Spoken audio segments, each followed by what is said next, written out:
Hi, thanks for joining us for another episode of Money TV. I'm Donald Baillargeon. So glad you could be with us. Money TV, the program all about money and what makes it happen. You know, when it comes to politics, hatred is a tricky course to navigate. It's also one we've not seen a whole lot of in presidential politics, really until the last several years.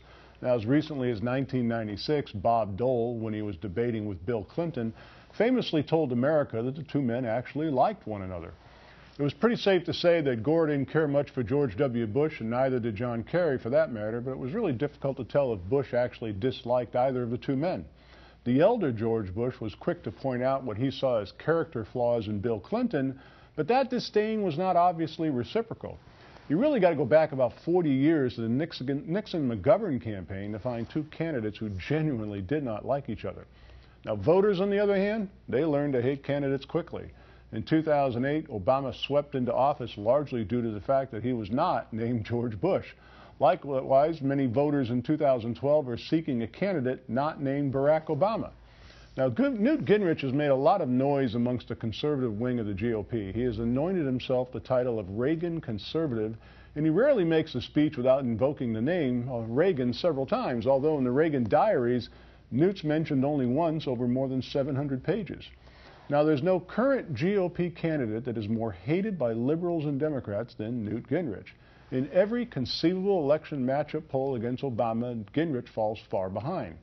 Now, while there are many Democrats and independents who voted for Obama in 2008 and are now disillusioned with his performance on the job, there's no way they would vote for Gingrich for president.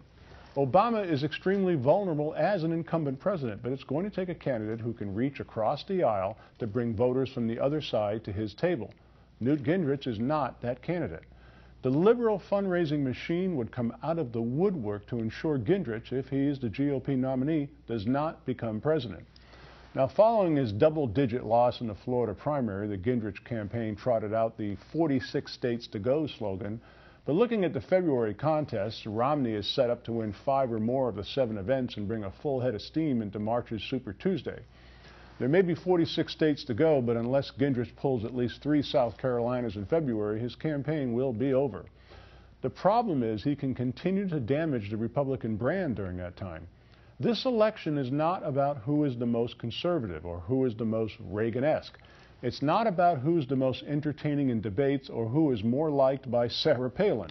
Election 2012 is about defeating an incumbent president who has failed in the job and needs to be replaced. It's time for Newt Gingrich to put aside his personal ambitions and do what is good for the country. Because right now, Gingrich staying in the race is the best thing the Obama campaign could hope for. Now, here's something we can all hope for, a toll-free number, good from anywhere in the world you're watching the program, 888-259-4449. To get free information about our featured guests, when you do call, be sure and ask to be added to the subscription list of our Money TV newsletter. It's an email publication. It is free. Again, toll-free, 888-259-4449. On your mobile phone, just text Money TV to go 800 or 46800. Visit us at moneytv.net and like us on Facebook, and please follow us on Twitter.